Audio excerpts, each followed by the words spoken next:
Imagina só a cena. A pessoa vai lá, gasta uma pequena fortuna botando painéis solares no telhado, tudo porque, acredita que tá fazendo a parte dela para salvar o planeta, né? Uhum.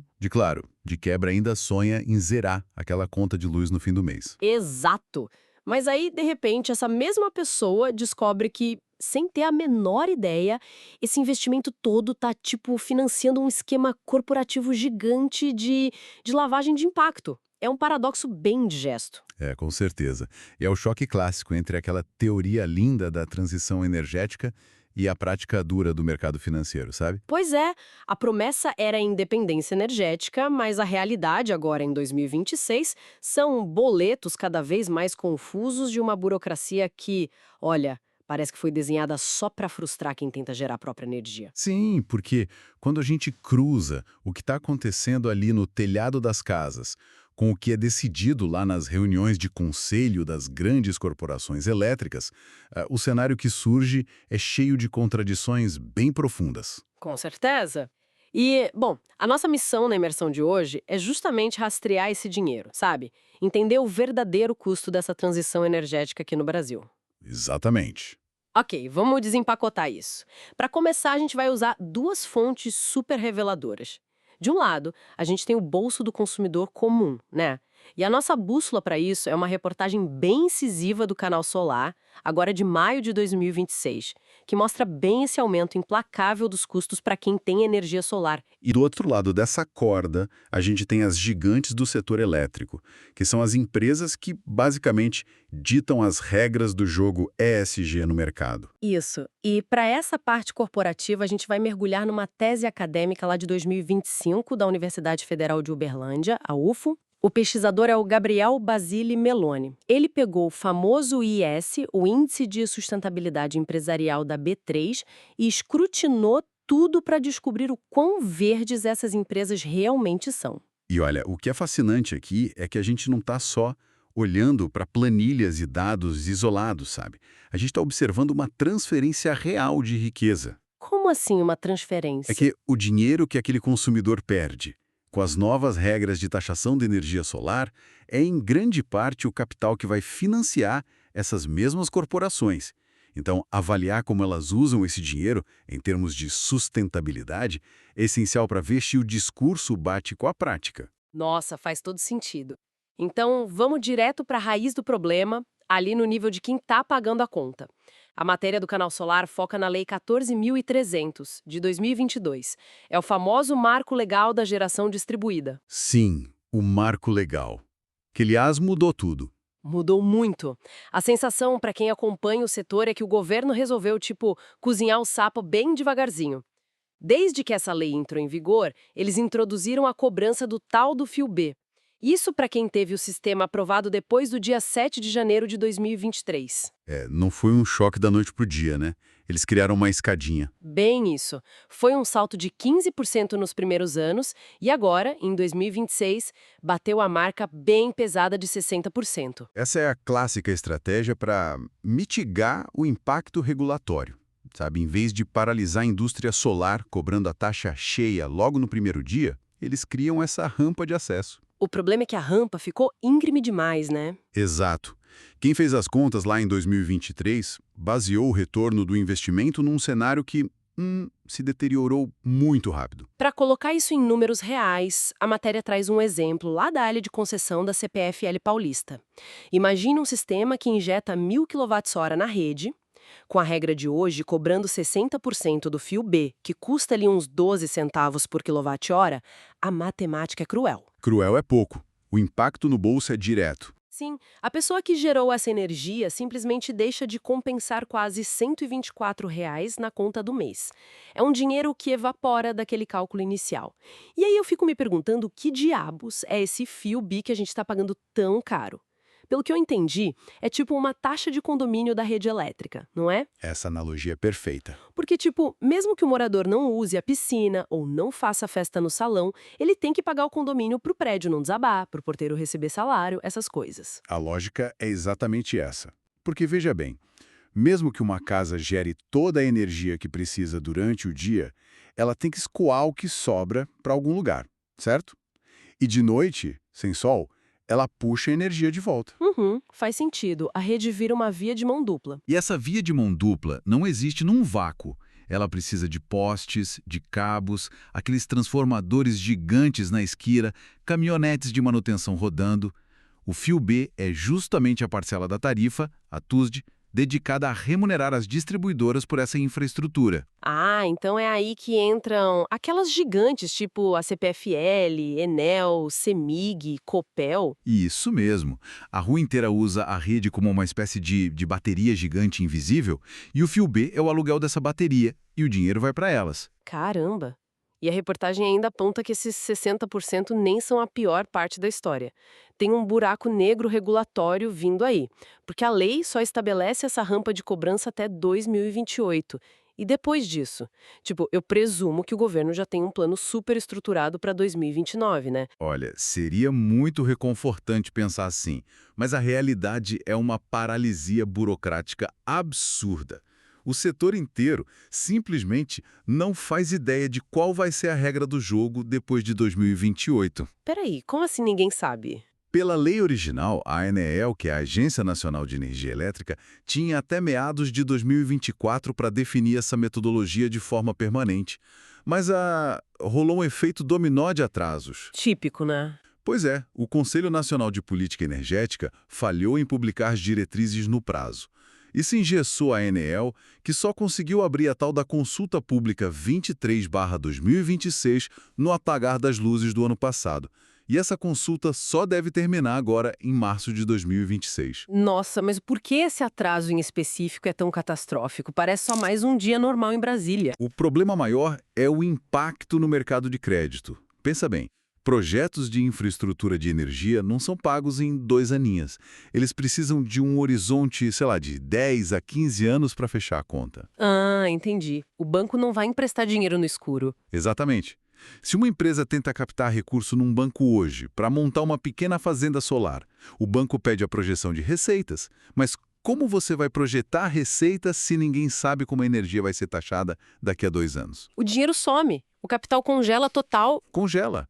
E isso trava a expansão inteira da geração distribuída no país, não só daquele morador com a plaquinha no telhado. Tá, então o consumidor comum e o pequeno investidor estão lá sangrando créditos, paralisados por essa burocracia do fio B, enquanto isso, do outro lado, as grandes distribuidoras continuam arrecadando essa baita taxa de condomínio. Uma arrecadação garantida e milionária. O que nos leva para o grande X da questão da imersão de hoje. Se essas corporações estão recebendo todo esse fluxo de caixa de milhões de brasileiros que estão tentando ser sustentáveis, como é que essas próprias empresas lidam com a sustentabilidade delas? Essa é a pergunta de $1 milhão. E aí que entra a tese da UFO, né? Como uma lupa em cima dessas operações. A pesquisa avaliou 10 das maiores empresas de energia que estão lá no Índice de Sustentabilidade Empresarial da B3, pegando os relatórios de 2020 até 2023. E a ideia dele foi muito inteligente. Ele cruzou as métricas de ESG, as práticas ambientais, sociais e de governança, com os ODS, que são os Objetivos de Desenvolvimento Sustentável da ONU. Sim, e é bom destacar o peso disso porque o pesquisador não olhou só para o discurso de marketing. Ele foi procurar a materialidade das ações que essas empresas dizem que fazem. Os ODS da ONU são 17 metas globais, cobrindo de tudo, desde combate à fome até proteger os oceanos. Mas, claro, quando a gente fala de empresas de energia, a expectativa óbvia recai sobre metas muito específicas. Aqui é que a coisa fica realmente interessante. Porque, assim, o negócio principal dessas empresas é literalmente gerar e vender eletricidade. Então, eu apostaria todo o meu dinheiro que o ODS número 7, que é o de energia limpa e acessível, estaria, sei lá, em letras garrafais, piscando em neon na capa de todos os relatórios. Era um mínimo esperado, não é? Deveria ser a razão de existir delas dentro de um índice de sustentabilidade.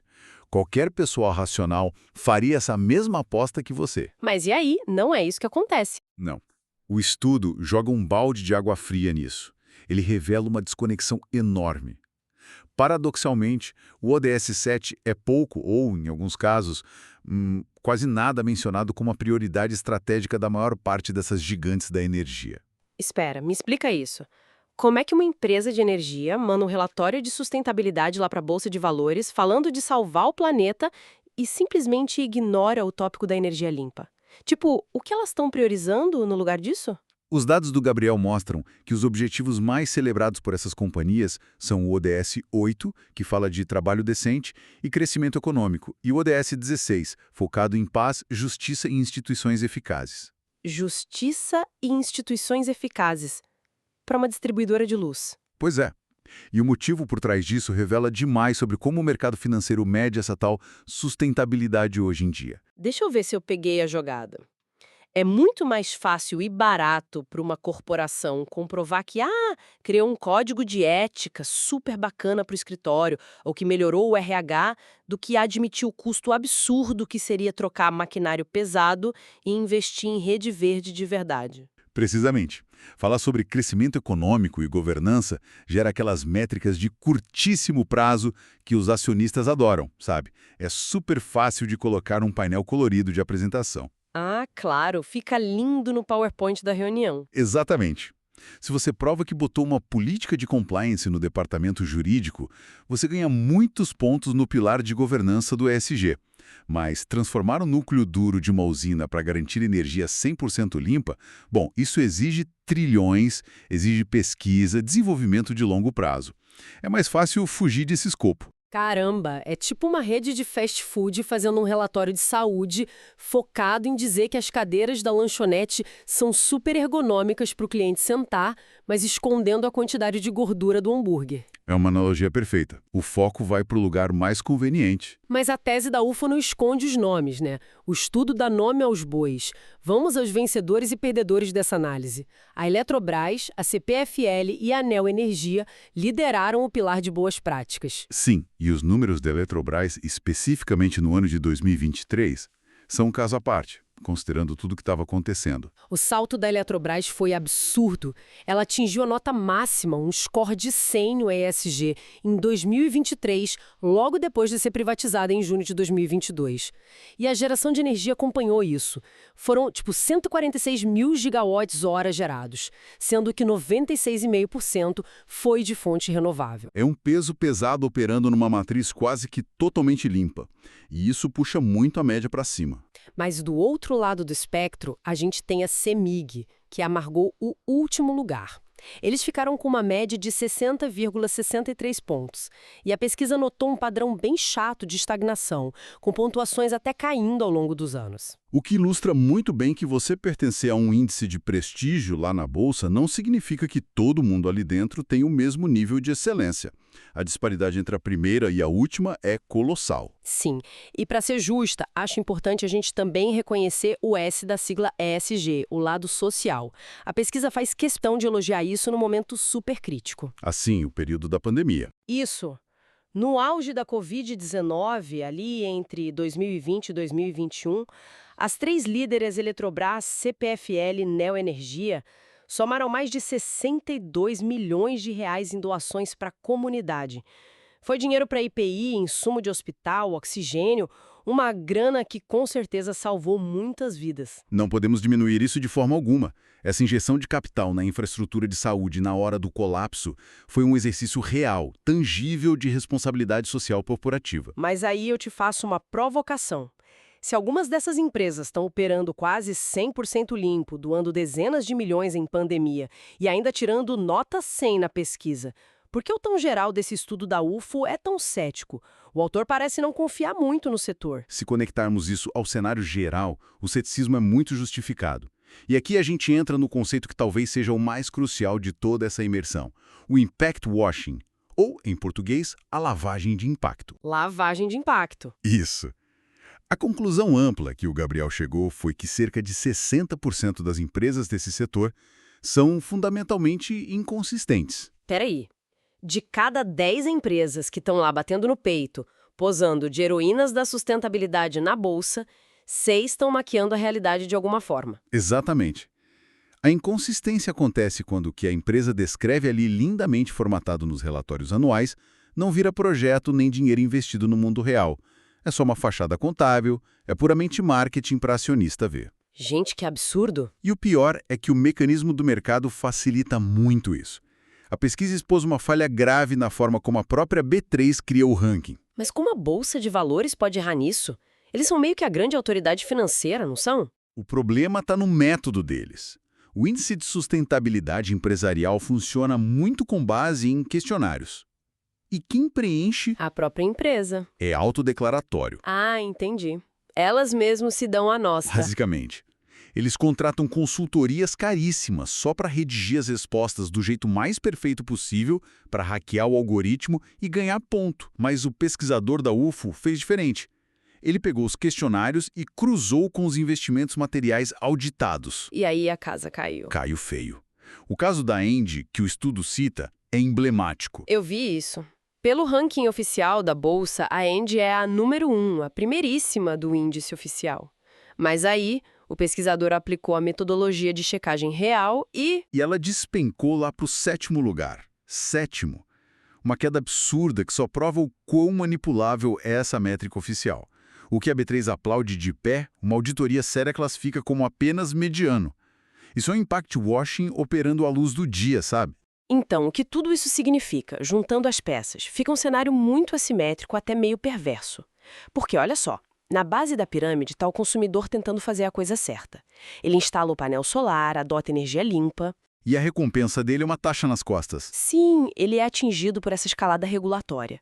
Perde 60% do valor de compensação por causa da rede e ainda fica no escuro esperando a lentidão da ANEEL, sem saber o que vai ser da vida dele em 2029. Enquanto isso, lá no topo, Pois é. As grandes corporações recebem esse recurso garantido do fio B e usam a narrativa da transição energética só para preencher formulário e ficar no topo de índice de bolsa, mas não colocam a energia limpa como prioridade de investimento estrutural. esse diagnóstico é muito preciso. O custo dessa transição e o risco dela estão pesando quase todos nos ombros do pequeno gerador. O topo corporativo só colhe os lucros do monopólio da distribuição e desfruta da imagem bonita desse marketing ESG. O detalhe que eu acho sensacional é que a base da pirâmide nunca fica quieta quando a conta não fecha mais. A reportagem do Canal Solar tem os comentários dos leitores que mostram algo fermentando ali. Usuários comuns, tipo o Wilton e o Antônio Carlos, estão falando de uma rebelião silenciosa. Essa taxa toda não está só irritando as pessoas, está acelerando uma fuga do sistema. A física econômica é implacável, né? Se você cobra um aluguel absurdo de uma infraestrutura que não entrega um benefício proporcional, o mercado vai dar um jeito de contornar isso. E esse descontentamento está impulsionando o rápido uso de baterias e a filosofia do Grid Zero. Grid Zero? Literalmente desconectar da rede, cortar o fio, sem fio B, sem taxa de condomínio, sem depender de Brasília ou de relatório maquiado de sustentabilidade. A pessoa gera luz de dia, guarda na bateria e usa de noite. Uma ilha elétrica autossuficiente. Essa é a grande reflexão material. Se o preço da bateria de lítio continuar caindo do jeito que o preço do painel solar caiu na última década, o modelo dessas distribuidoras entra em risco de existir. Nossa, é verdade. Elas lucram porque a gente depende delas. Exato.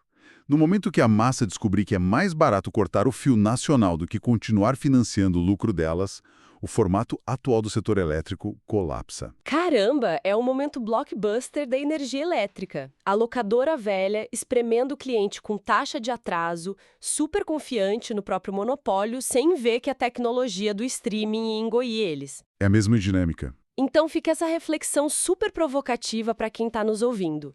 Se esse cabo de guerra continuar tão injusto, será que essas gigantes de hoje não vão virar os dinossauros de amanhã? De quem será de fato o futuro e o monopólio da energia na próxima década? Fica aí a pergunta. E com esse pensamento a gente encerra a nossa investigação de hoje. Fica o convite para a nossa audiência continuar questionando, rastreando o dinheiro e exigindo coisas reais e não só relatórios bonitos na estante. Até a próxima análise.